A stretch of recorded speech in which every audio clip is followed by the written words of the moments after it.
우리 이부 예배 성취될 하나님의 말씀은 사무엘하 18장 9절에서 18절까지 말씀입니다. 사무엘하 18장 9절에서 18절까지 말씀을 제가 봉독해 드리도록 하겠습니다. 압살롬이 다윗의 부하들과 마주치니라. 압살롬이 노새를 탔는데 그 노새가 큰 상수리 나무 번성한 가지 아래로 지날 때에 압살롬의 머리가 그 상수리 나무에 걸림에 그가 공중과 그 땅 사이에 달리고 그가 탔던 노새는 그 아래로 빠져나간지라. 한 사람이 보고 요압에게 알려 이르되 내가 보니 압살롬이 상수리 나무에 달렸더이다 하니, 요압이 그 알린 사람에게 이르되 내가 보고 어찌하여 당장에 쳐서 땅에 떨어뜨리지 아니하였느냐. 내가 내게 은 10개와 띠 하나를 주었으리라 하는지라. 그 사람이 요압에게 대답하되 내가 내 손에 은 1000개를 받는다 할지라도 나는 왕의 아들에게 손을 대지 아니하겠나이다. 우리가 들었거니와 왕이 당신과 아비새와 이때에게 명령하여 이르기를 삼가 누구든지 젊은 압살롬을 해하지 말라 하셨나이다. 아무 일도 왕 앞에는 숨길 수 없나니 내가 만일 거역하여 그의 생명을 해하였더라면 당신도 나를 대적하였으리라 하니, 요압이 이르되 나는 너와 같이 지체할 수 없다 하고 손에 작은 창 셋을 가지고 가서 상수리 나무 가운데서 아직 살아있는 압살롬의 심장을 찌르니, 요압의 무기를 든 청년 10명이 압살롬을 에워싸고 쳐 죽이니라. 요압이 나팔을 불어 백성들에게 그치게 하니 그들이 이스라엘을 추격하지 아니하고 돌아오니라. 그들이 압살롬을 옮겨다가 숲풀 가운데 큰 구멍에 그를 던지고 그 위에 매우 큰 돌무더기를 쌓으니라. 온 이스라엘 무리가 각기 장막으로 도망하니라. 압살롬이 살았을 때에 자기를 위하여 한 비석을 마련하여 세웠으니 이는 그가 자기 이름을 전할 아들이 내게 없다고 말하였음이더라. 그러므로 자기 이름을 기념하여 그 비석에 이름을 붙였으며 그 비석이 왕의 골짜기에 있고 이제까지 그것을 압살롬의 기념비라 일컫더라. 아멘.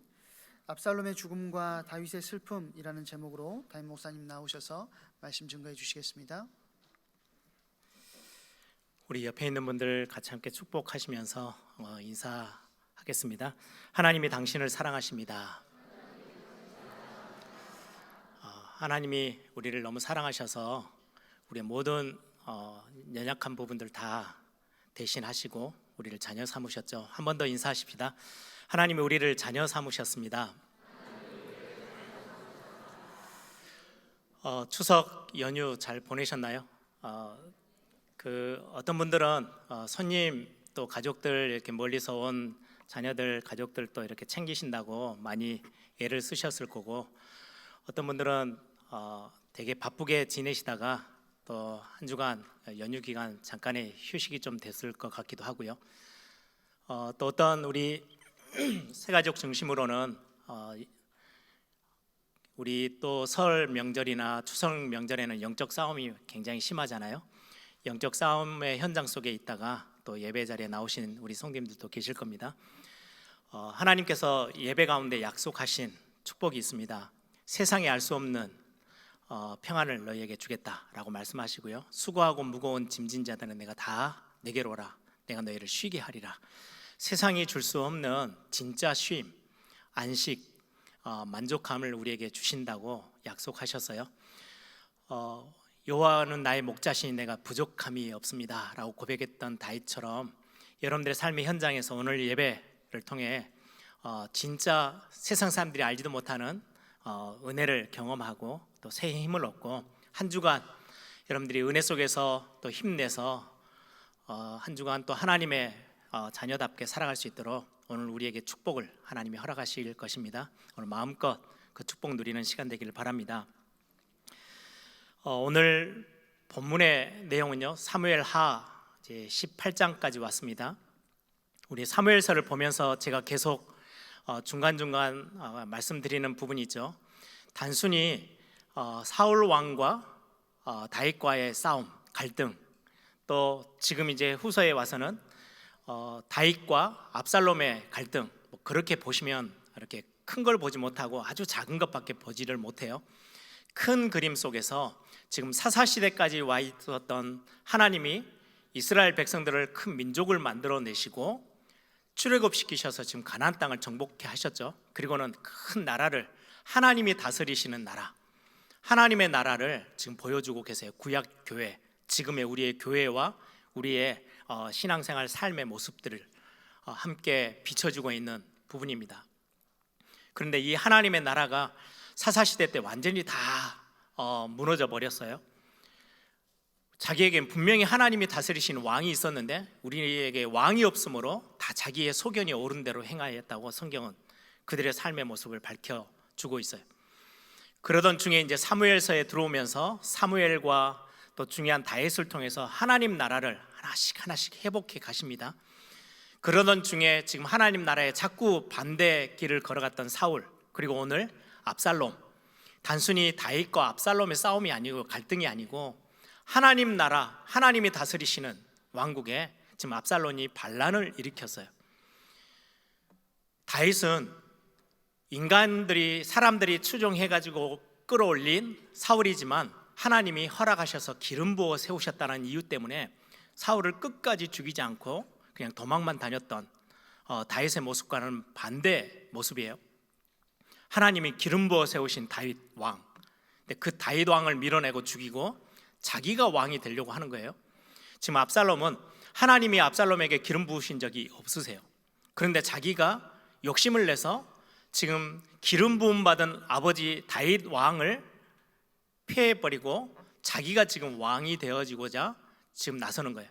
그 반란은 단순히 인간의 욕심에서 끝나지 않고요, 하나님 나라 차원에서 보면 하나님을 향한 대항이에요. 하나님을 향해서 지금 반란을 일으키고 반역을 하는 거예요. 하나님의 통치가 필요 없다는 거죠. 하나님의 다스리심 그거 필요 없고 사사시대처럼 내가 생각하는 게 다 옳아라고 지금 나서는 게 지금 압살롬의 반란의 큰 주제 안에서의 내용입니다. 이때 이제 반란을 일으켜서 예루살렘으로 이제 들어오니까 다윗은 자기 아들과 싸우기가 싫어서 예루살렘에서 성을 딱 문을 닫고 버티면 충분히 승산이 있는 싸움일 수도 있는데 문을 열고 스스로 나가서 지금 광야 땅을 지나 지금 요단강 이제는 건넜어요. 친구 후세가 전략을 짜는 그 시간을 좀 벌어주매로 요단강을 건너서 마하나임이라는 성에 들어갑니다. 그 지역으로 이제 들어가서 오늘 1절에 보면 그곳에서 이제 군대를 조직합니다. 이제 싸워야 되니까요. 지금 압살롬은 후세의 이야기를 듣고 거대한 군인들을 다 12지파 안에서 다 모았어요. 이스라엘 전역에 군대 소집령을 내리고 군대를 모아서 이제 다윗을 잡으려고 오는 겁니다. 이때 어쩔 수 없는 싸움에 마하나임에 있는 다윗이 백부장, 천부장을 세워가면서 이제 조직을 해요. 그게 오늘 1절입니다. 한번 보세요. 이에 다윗이 그와 함께한 백성을 찾아가서 천부장과 백부장을 그들 위에 세우고, 천부장은 그 밑에 군인들이 1000명 정도 있는 군대 조직인 거예요. 큰 조직, 작은 조직. 백부장은 이제 한 100명 정도. 숫자가 딱 1000명이 차사가 아니고 큰 어떤 한 부대, 큰 대대, 소대 뭐 이렇게 나누듯이 천부장과 백부장, 이렇게 군대 싸울 수 있는 조직을 새롭게 한 거예요. 왜요? 맞닥뜨려서 이제 싸워야 되니까. 그리고는 2절에 보니까 그 중에 군대 전체 숫자에 한 3분의 1, 3분의 1, 3분의 1을 나눠서 이제 거기에 지휘관들을, 장군들을 따로 세웁니다. 요압, 아비새. 아비새는 요압의 동생이죠. 요압과 아비새. 그리고는 이때라는 사람. 이때는 여러분들 다윗이 예루살렘 성에서 나와서 도망갈 때 가드 사람, 이방인인데도 불구하고 나는 당신을 따라가겠습니다. 그때 다윗이 돌려보내죠. 예루살렘으로 가서 너 살 길을 찾아라 라고 하는데도 끝까지 내가 당신을 버리지 않고 당신 옆에 있겠습니다 라고 했던 이때, 이방인임에도 불구하고 다윗이 그 군대 편성을 하면서 3분의 1의 군대를 맡겨요. 이때가 한 600명 정도를 데리고 왔잖아요. 그 부대를 이렇게 맡긴 것 같아요. 그래서 전체 해봤자 다윗 주변에는 한 2,000명이 채 안 되는 군인들인데 한 3분의 1씩 나눠서 부대를 맡겨요. 이제 군인들을 맡겨서 이제 전쟁을 딱 치르러 나갑니다. 그때 2절 하반절에 보면 다윗이 백성들에게 말합니다. 왕이 백성에게 이르되 나도 반드시 너희와 함께 나가리라. 이 장면은, 이 이야기를 들으면 얼마 전에 큰 전쟁이 있을 때 다윗이 성에 남아있고 군인들 다 요압을 앞세워서 다 보내고 거기에서 벌어진 사건이 밧세바 사건이에요. 다윗에게는 굉장히 암울했던 자기 과거의 어떤 모습이에요. 전쟁에서 앞장서서 나가는 게 당연한데, 왕으로서의 본업인데, 그때는 당연히 자기는 이제 모든 부하들이 다 해줄 걸, 너무나도 든든한 자기가 세워놓은 조직들을 믿고 교만한 마음에 혼자 성에 남아있다가 큰 실수를 저지르게 됐던 사건이 밧세바 사건이죠. 이 사건이 떠올랐을 수 있어요. 그래서 이번에는 내가 너희들과 함께 가겠다라고 이제 이야기를 합니다. 그때 3절에 백성들이 말립니다. 3절 보세요. 백성들이 이르되 왕은 나가지 마소서. 우리가 도망할지라도 그들은 우리에게 마음을 쓰지 아니하고 있습니다. 아무 우리에게는 관심이 없습니다. 우리가 절반이나 죽을지라도 우리에게 마음을 쓰지 아니할 터이라. 왕은 우리 10,000명보다 중하오니 왕은 성읍에 계시다가 우리를 도우심이 좋겠습니다. 무슨 말이냐면 지금 압살롬이 영토를 빼앗기 위한 싸움도 아니에요. 뭔가 힘을 과시하기 위해서 싸움을 걸은 것도 아니에요. 딱 목적은 딱 하나뿐이에요. 왕을 죽이면 돼요. 그래야 자기가 진짜 왕이 될 수 있으니까. 다윗 왕을 죽이는 게 목적이지, 우리가 절반이 다 죽어나가든 뭐 우리가 도망을 가든 아무 관심이 없습니다. 지금 저 군대는 유일하게 하나의 딱 목적만을 가지고 지금 우리를 공격해 오는 겁니다. 누구를 위해서요? 다윗을 죽이기 위해서. 그래서 지금 당신이 앞에 나가서 앞장서서 나가면 지금 우리가 지금 싸울 목적들을 다 잃어버리고 맙니다. 당신이 죽으면 우리는 다 끝나는 거니까 성에 남아 계시고 우리가 싸우러 가겠습니다. 지금 그렇게 이야기하는 거예요.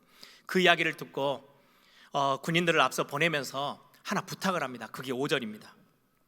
5절에 왕이 요압과 이제 지휘관들이죠, 아비새와 이때에게 명령하여 이르되 나를 위하여, 즉 아버지죠, 아버지인 나를 위하여 젊은 압살롬을 너그러이 대우하라 하니 왕이 압살롬을 위하여 모든 군 지휘관들에게 명령할 때에 백성들이 다 들으니라. 이제 출정하는 모든 군인들도 다 듣게 됐어요. 왕이 지휘관 3명에게 압살롬을 만나거든 너그러이 대해달라. 왜? 내 아들이니까. 지금 압살롬과의 싸움을 능히 할 수 있는데도 불구하고 예루살렘 성문을 열고 지금 도망 나왔잖아요. 그래서 다윗의 마음 한구석에는요, 압살롬이 죽지 않기를 바라고 있는 거예요. 그렇게 해서 피해 왔는데 어쩔 수 없는 지금 싸움 앞에 서 있다 보니까 지금 자기를 위해서 싸우러 나가는 장군들한테 부탁을 하는 거예요. 혹시 압살롬과 싸우게 되면은 너그러이 대하고 용서해서 살려달라. 근데 전쟁에 가고는 사실은 안 맞는 이야기죠. 아무튼 이렇게 부탁을 해요. 그리고 이제 전쟁에 나가는데 오늘 6절에서부터 8절 싸움의 결과를 보여줍니다. 오늘 성경 기자가 6절에서 8절 아주 짧은 절수에다가 이스라엘이 군대를 몰고 왔던 압살롬의 군대가 패전하게 돼요. 다윗의 군대가 승리를 해요. 오늘 여기도 보면 다윗의 굉장한 다윗의 군대들의 전략이 나와 있어요. 지금 숫자적으로는 압도적으로 압살롬의 군대가 많아요. 그런데 들판에 나와서 싸우면 여지없이 다윗의 군대는 질 수밖에 없는 상황인데 어디로 들어가냐니까 숲으로 들어가요. 6절에 보니까 이에 백성이 이스라엘을 치러 들로 나가서 에브라임 숲풀에서 싸우더라. 들판에서 싸우지 않고 숲풀로 끌고 들어와서 거기서 싸워서 결국은 숲속에 들어오니까 이거는 군대가 많은 상황과 상관없어요. 일단은 싸움을 잘하는 팀들이 이기게 돼 있어요. 숫자적인 싸움이 아니고 굉장히 이제는 실력적인 어떤 싸움이 돼서 결국은 다윗의 군대가 승리하게 돼요. 그리고는 그 압살롬의 군대가 몇 명이나 죽냐니까요, 2만 명이 죽어요. 그런데 2만 명이 죽어나가는 그 전쟁의 내용은 딱 3절로 기록하고는, 그리고는 압살롬의 죽음에 대해서 굉장히 길게, 오늘 읽었던 본문이죠, 9절부터 18절까지가 압살롬이 죽는 장면을 성경은 굉장히 크게 기록하고 있어요. 그래서 오늘 설교 제목도 압살롬의 죽음, 이 부분을 우리가 같이 함께 살펴보려고 하고요. 이곳에 하나님이 우리에게 주시는 메시지를 붙잡고, 그리고는 뒷부분에 보면 압살롬이 죽고 나서 제일 마지막 33절을 보시면 소식을 기다립니다. 이제 전쟁에서 승리를 했는데 다윗의 마음은 지금 거기에 있지 않아요. 아들 압살롬이 어떻게 됐는지를 궁금해하고 있는데 소식을 전해 듣습니다. 압살롬이 죽었다는 소식을. 그래서 33절에 보니까 다윗 왕이 슬피 우는 모습이 기록되어 있어요. 33절 보시면 왕이 마음이 심히 아파 문 위층으로 올라가서 우니라. 그가 올라갈 때에 말하기를 내 아들 압살롬아, 내 아들, 내 아들아, 압살롬아, 차라리 내가 너를 대신하여 죽었다면 압살롬 내 아들아, 내 아들아 하였더라. 한 구절 안에 내 아들 압살롬, 이게 5번이나 나와요. 아버지의 마음이죠. 어떻게든지 아들을 살려보려고 했었는데 결국은 아버지 자기보다 더 먼저 일찍 세상을 떠요. 이 아들의 죽음 앞에 아버지인 다윗이 얼마나 많이 슬퍼했는지 내 아들아, 내 아들아 울부짖는 이 장면을 성경은 마지막, 오늘 18장 마지막 부분에 기록하고 있어요. 오늘 우리는 압살롬의 죽음, 그러면 2만 명이나 죽는 그 싸움의 장면은 3절로 그냥 기록을 딱 끝내버리고요. 한 사람의 죽음, 압살롬의 죽음을 굉장히 많은 지면을 활용해서 지금 성경의 저자가 기록하고 있어요. 의미가 있다는 거죠. 오늘 압살롬의 죽음을 조금 더 자세하게 살펴보면서 우리는 하나님이 우리에게 주시는 메시지를 좀 찾아보기를 바랍니다. 오늘 9절에 보니까요, 압살롬이 어떻게 죽는지를 오늘 설명하고 있어요. 9절에 압살롬이 다윗의 부하들과 마주치니라. 압살롬이 노새를 탔는데, 이 노새는 왕이 타는 말이에요. 압살롬이 노새를 탔는데 그 노새가 큰 상수리 나무 번성한 가지 아래로 지날 때에 압살롬의 머리가 그 상수리 나무에 걸림에 그가 공중과 그 땅 사이에 달리고 그가 탔던 노새는 그 아래로 빠져나간지라. 어떻게 돼 있어요? 압살롬이 말을 타고 지금 뒤에서 다윗의 군대가 쫓아오니까 이미 이제 전쟁에서는 패했어요. 2만 명 넘게 죽었어요. 도망가는 중에 압살롬의 머리카락이 굉장히 아름다웠다고 하고 그 머리카락이 대단한 사람들한테 칭송받을 만큼 아름다움의 기준이 될 만큼의 굉장히 아주 수려한 외모를 가졌죠. 머리카락이 굉장히 뛰어난 사람이었어요. 모든 사람들이 보고 참 존경하고 부러워할 만큼. 근데 이 머리카락이 나뭇가지에 걸리니까 말은 지나가 버리고요, 나뭇가지에 머리가 이렇게 휘말리면서 그냥 대롱대롱 매달려 있는 모습, 그게 오늘 9절의 모습이에요. 그때 한 사람이 보고 얼른 요압 앞에 요압 장군한테 보고를 합니다. 지금 압살롬이 나뭇가지에 머리카락이 말려가지고 지금 대롱대롱 매달려 있습니다. 그랬더니 요압이 설명하는 거예요. 아니 왜 여기까지 왔냐, 빨리 가서 죽이지. 그랬더니 이 사람이 하는 말입니다. 당신이 아무리 많은 상급을 주더라도 내가 다윗 왕이 당신들에게 했던 이야기들을 우리는 다 들었습니다. 왕이 자기 아들 압살롬을 죽이지 말아달라고 명령한 이야기를 우리는 다 들었는데 내가 그 왕의 아들을 어떻게 죽입니까? 그랬더니 요압이 그래? 그럼 내가 가서 죽일게. 여기는 요압은 원래부터 굉장히 인본주의가 뛰어난, 하나님 나라 안에서의 삶으로 보면 인본주의가 굉장히 뛰어난 사람이에요. 자기의 어떤 처세를 굉장히 귀하게 여기고, 예전에는 압살롬이 다윗의 후를 뒤를 이을 수 있을 만한 제1순위 왕으로 설 것처럼 보이니까 저 숨어 있었던, 자기 형을 죽이고 숨어 도망갔던 그곳에서 불러 올려요. 그런데 상황을 보니까 그게 아니거든요. 다시 다윗 쪽으로 붙어서 지금 다윗과 함께 도망을 나왔죠.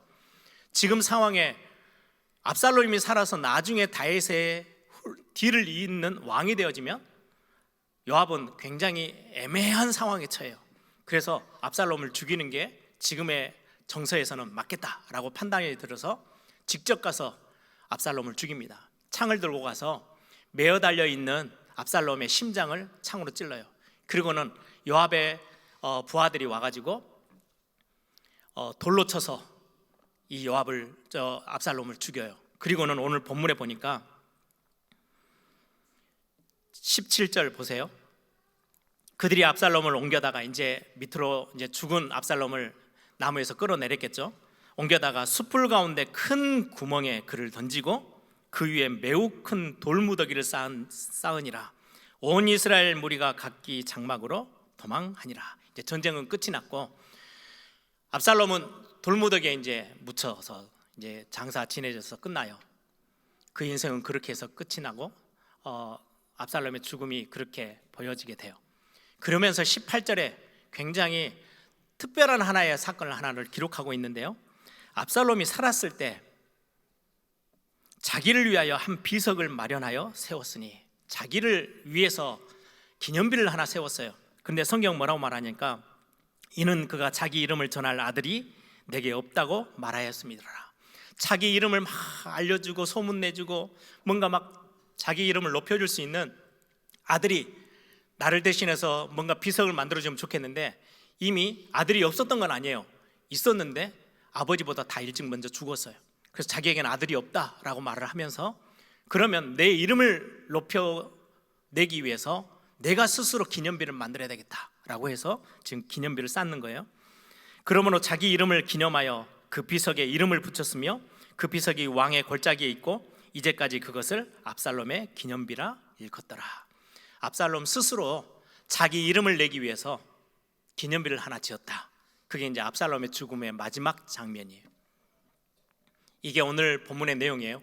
그리고는 다윗이 아들 죽음을 놓고 슬퍼하는 장면이 마지막 18장 마지막을 마무리하고 있습니다. 오늘 압살롬의 죽음을 보면서 우리는 어떤 것들을 말씀을 통해서 확인해야 될까요? 굉장히 중요한 몇 가지 의미가 있어요. 압살롬의 죽음은 여러분들 9절에 보면 나무에 매달려서 죽는 그 죽음이 나오죠. 한편으로는 세상의 관점에서는요, 굉장히 그 사람이 가지고 있는 장점, 화려함, 아름다움, 가치 있게 보이는 게 하나님 나라에서는 아무 의미가 없어요. 그것 때문에 결국은 걸림돌이 되어져서 자기 모든 걸 다 잃었어요. 하나님 나라는 원리가 어떠하냐? 대단한 화려함과 자기의 자랑거리와 장점을 가지고 뭔가를 해내는 게 아니고요, 겨자씨만한 작은 거라도 하나님 나라에서는 굉장히 귀하게 쓰이는 거래요. 하나님 나라에서는 겨자씨같이 작은 거, 여러분들이 오늘 예배 나와서 잠깐 믿음 고백했던 그 믿음의 고백 하나가 우리의 모든 삶의 큰 열매로 나타난다 라고 성경은 지금 반대로 설명하고 있어요. 오늘 우리가 은혜를 사모하고 하나님의 은혜를 받았는데 이 은혜가요 점점 부풀어 올라서 하나님 나라는 누룩과 같아서 이전의 삶과 다른 삶으로 우리를 다 바꾸고 변화시키는 어마어마한 능력이 있어. 아주 작은 건데 오늘 하루 잠깐 받은 은혜가 우리 삶 전체를 다 변화시키기도 해. 세상에서 말하는 굉장히 가치 있고 성공적이고 대단한 아름다움으로 가치를 먹이는 그것들이 압살롬을 봐 자기의 생명을 앗아가 버릴 만큼의 엄청난 손해가 되어지는 것도 있어. 그래서 세상이 기준으로 삼는 것들을 너무 눈독 들이지 마라고 성경은 오늘 비교해서 설명도 하고 있는데요, 그것보다 더 중요한 몇 가지 의미가 있어요. 신명기 21장에 보시면 그런 말씀이 있어요. 신명기 21장 22절 23절에 사람이 만일 죽을 죄를 범함으로 내가 그를 죽여 나무 위에 달거든 그 시체를 나무 위에 밤새도록 두지 말고 그날에 장사하여 내 하나님 여호와께서 내게 기업으로 주시는 땅을 더럽히지 말라. 그러면서 하신 말씀이 나무 위에 달린 자는 하나님께 저주를 받음이니라. 딱 이 장면이 압살롬의 죽음에 그대로 드러나 있어요. 신명기서에 이미 오래전에 하나님께서 말씀하셨어요. 나무에 달려서 죽는 자는 저주를 받은 자야. 죽을 죄를 범한 사람에게 처하는 하나님의 징계예요. 하나님의 심판이에요. 나무에 매달게 하는 거예요. 이게 굉장히 중요한 압살롬의 죽음이 이걸 지금 대변하고 있거든요. 지금 하나님 나라에서 하나님의 통치도 거부하고 하나님의 존재도 거부하고 하나님이 기름 부어 세운 왕 그거 필요 없어. 그런 거 내가 지금 내 소견이, 내가 왕 되고 싶은 내 욕심이 엄청나게 커져서 하나님을, 창조자 하나님을 대항하는, 반역하는 그 자리에 섰던 압살롬, 그걸 보고 죄라고 하거든요. 윤리 도덕을 넘어서는 거예요. 내가 윤리적으로 도덕적으로 조금 실수했다, 그것 말고 성경에서 말하는 근본적인 죄는, 원죄는 우리가 저주당하고 멸망하고 죽임당하는 그 죄는 하나님 나라에서의 어떤 모습인지를 보여주는 거예요. 하나님께 대항하는 거, 하나님께 반역하는 거. 지금 압살롬이 범한 죄잖아요. 하나님이 세우신, 기름 부어 세우신 다윗 왕을 무시해요. 그리고는 하나님이 자기에게 아무 기름 부음이 없는데도 불구하고 자기의 욕심대로 왕이 되고자 해서 지금 이 일을 벌였거든요. 이런 상황을 보고 성경은 죄라고 딱 명명하고 있어요. 그래서 죽을 죄를 지은 사람은 나무에 매달아서 죽이는 거예요. 그래서 나무에 매달린 자는 하나님께 저주를 받았다라고 설명하고 있어요. 또 하나의 모습이 비춰져요. 압살롬의 죽음에서 17절에 보시면 이제 죽은 압살롬을, 시신을 끌어내서 돌로 쳐 죽이고 돌무더기를 싸서 그 시신을 덮죠. 돌로 쳐 죽인다는 건요, 신약 성경에도 나오죠. 하나님 앞에서 엄청난 큰 범죄를 저질렀을 때, 간음하고 간음 현장에서 잡힌 여인을 돌로 쳐 죽이려고 스데반을, 하나님을 모욕하는 모욕죄를 지었다고 돌로 쳐 죽이고 이렇게 했던, 돌로 쳐 죽인다는 것은 완전 하나님 앞에서 어마어마한 용서받지 못할 범죄를 저질렀을 때 돌무더기를 싸서 이제 다 압살롬의 시신을 덮었어요. 네, 딱 이 장면이 앞에 성경 앞부분에 이 장면이 하나가 기록되어 있어요. 그게 뭐냐니까 여호수아서 7장에 아간이 하나님 앞에서 큰 범죄를 저질러요. 그리고 나서 아간을 돌로 쳐 죽이고 돌무더기를 싸요. 제가 그 본문을 한번 읽어드릴게요. 여호수아서 7장 15절을 먼저 보시면, 지금 여리고성에 들어가서 전쟁에서 하나님이 주시는 은혜로 전쟁에서 승리를 해요. 여리고성을 정복해요. 그리고는 아이성에 가서 싸우는데 아이성은 너무 작아요. 작은 성이라서 그냥 가서 싸우면 이길 줄 알았더니 완전히 실패하고 수많은 사람들이 죽어요.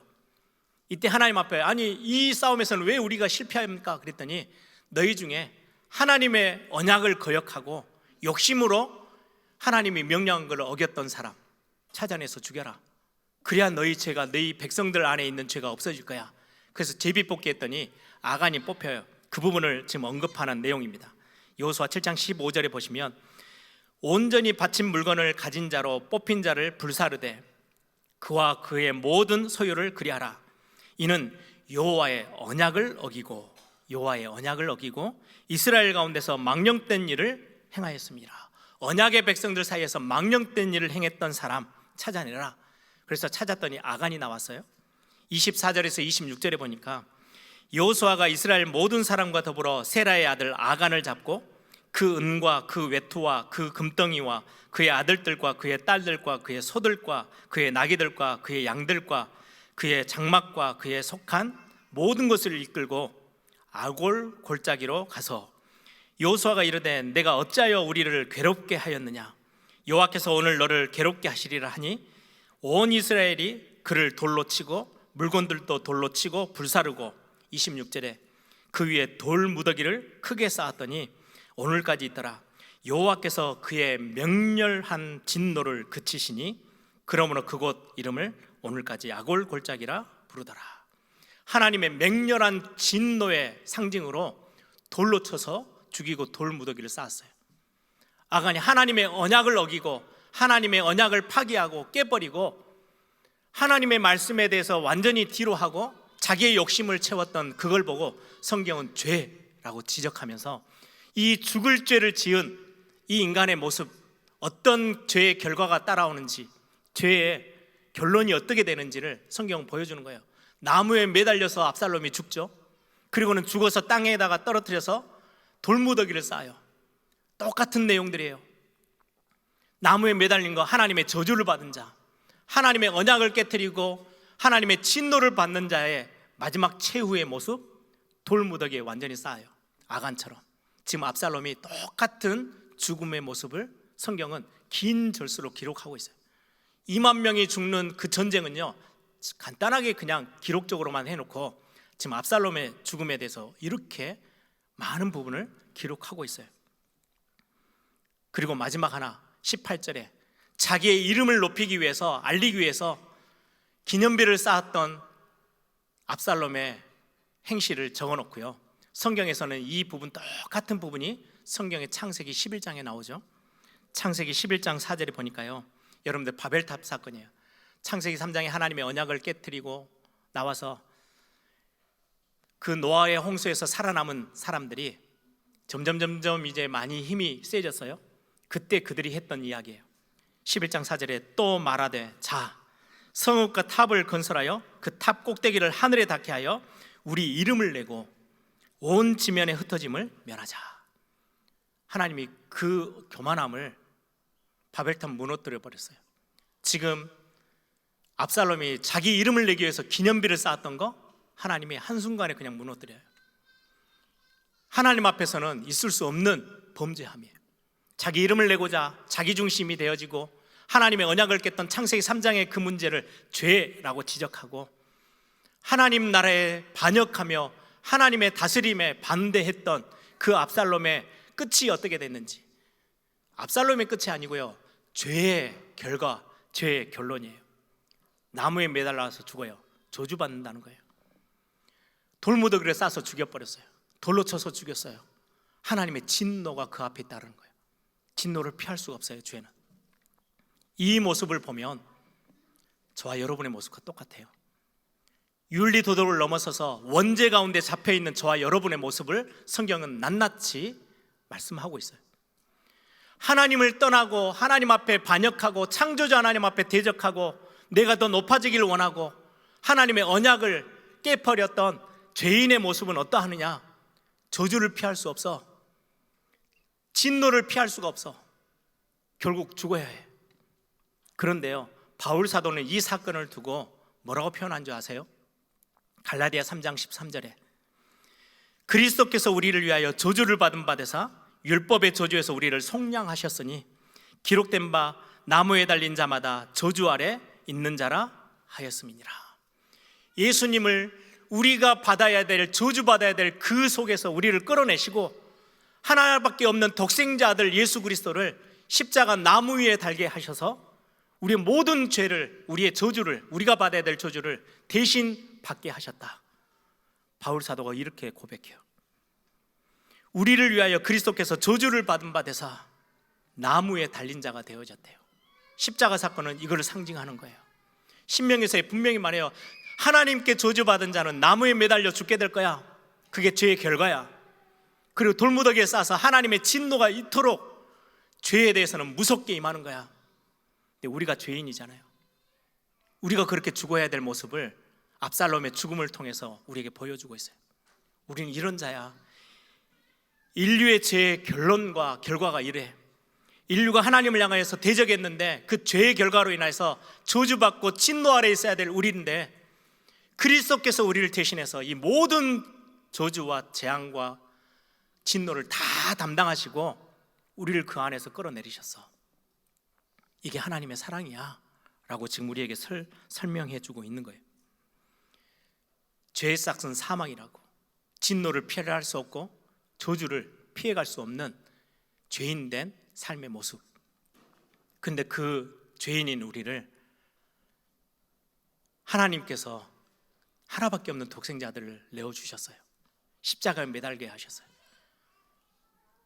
어마어마한 사람들의 비난을 받으면서 진노 아래 있게 하셨어요.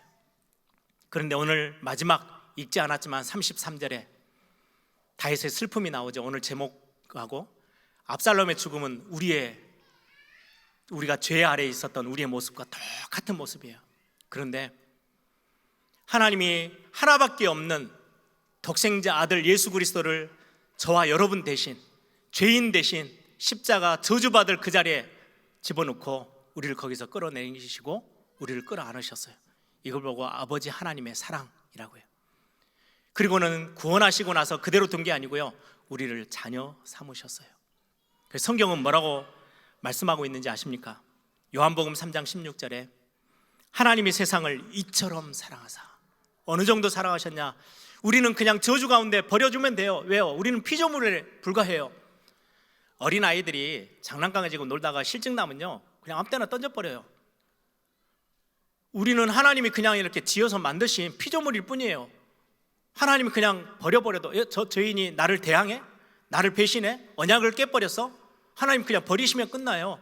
새로운 거 만드시면 되는 건데, 저와 여러분을 끝까지 사랑하셔서 그 저주 아래, 진노 아래 있게 안 두고 싶어서 자기 가장 사랑하는 독생자 아들을 대신해서 저주에 집어넣으시는 거예요. 세상을 이처럼 사랑하사 독생자를 주셨으니 이는 그를 믿는 자마다 멸망하지 않고 저주와 재앙 가운데 있지 않고 영생을 얻게 하려 하심이라. 로마서 5장 8절에는 이렇게 말씀합니다. 우리가 아직 죄인 되었을 때에 그리스도께서 우리를 위하여 죽으심으로 하나님께서 우리에 대한 자기의 사랑을 확증하셨느니라. 그리스도를 우리를 위하여 죽게 하시고 십자가에 저주받는 그 자리로 밀어넣고 우리를 끌어안으셨어요. 이게 우리가 받은 구원의 은혜예요. 요한일서 4장 9절 10절에 하나님의 사랑이 우리에게 이렇게 나타난 바 되었으니 하나님이 자기의 독생자를 세상에 보내심은 그로 말미암아 우리를 살리려 하심이라. 사랑은 여기 있으니 우리가 하나님을 사랑한 것이 아니요 하나님이 우리를 사랑하사 우리 죄를 속하게 하여 화목제물로 그 아들을 보내셨음이니라.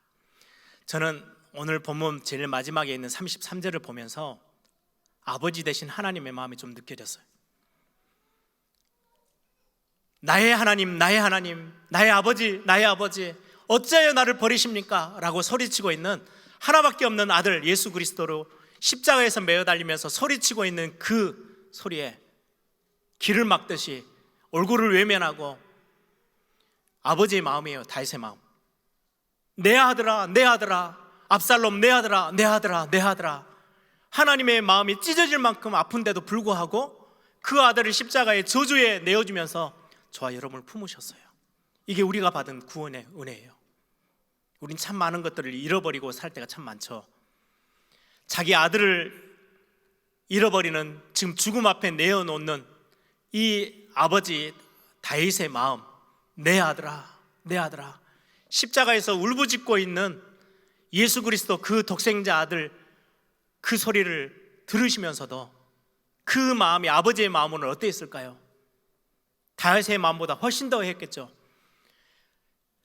도저히 비교도 안 되어지는 그냥 피조물인 저와 여러분을 구원하시기 위해서, 저와 여러분을 살리시기 위해서 자기 아들을 그냥 십자가 저주받는 그 나무 위에다 매달게 하셨어요.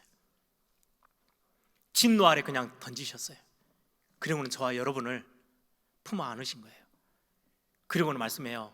영접하는 자, 곧 그 이름을 믿는 자들에게 하나님의 자녀가 되는 권세를 주셨다고요. 하나님이 저와 여러분을 자녀 삼으셨대요.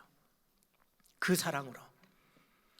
그 아들이 울부짖고 있는 십자가에서 저주의 자리에서 왜 나를 버리십니까? 라고 울부짖는 그 소리를 들으시면서도 저와 여러분을 끝까지 포기하지 않으셨어요.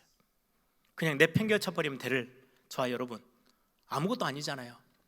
그런데 하나님이 우리를 지극히 사랑하셔서 끝까지 안으시고 끝까지 품으시고 버리지 않고 저주 아래, 진노 아래 내어놓지 않으셨다고 성경은 말씀해요.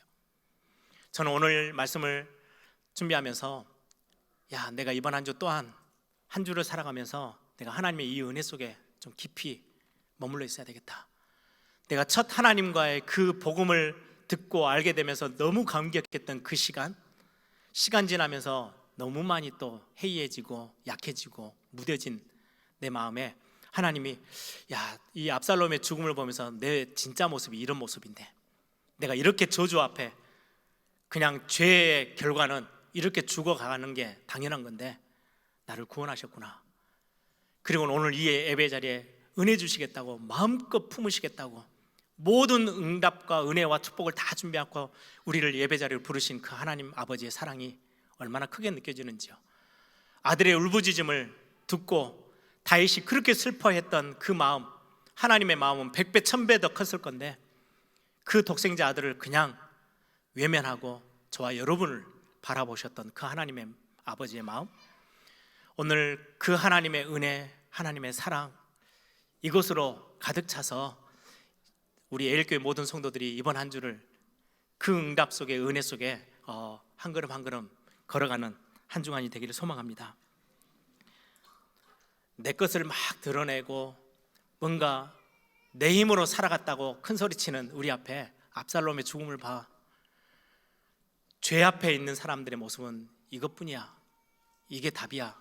그런데 내가 너를, 내 하나밖에 없는 아들을 너를 대신해서 저주의 자리에 나무 위에 매달게 하고 내가 너를 품었어.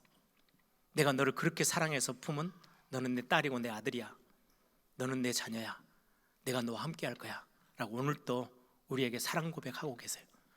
이 하나님의 사랑, 하나님의 은혜를 이번 한 주 다시 한번 묵상하시면서 좀 더 많은 하나님의 큰 축복들을 확인하고, 우리가 뭐 대단한 일을 하는 게 아니잖아요. 아주 작은 겨자씨같이 작은 거 믿음 고백할 때 오늘 우리가 정말 하나님의 은혜가 이런 거였군요. 하나님 은혜를 잠깐 우리 마음에 품었는데 그게 누룩처럼 번져서 우리 모든 삶을 완전히 가득 채우는 것처럼 하나님의 그 은혜로 이번 한 주 여러분들이 가득 채워지는 그런 축복이 있기를 소망합니다.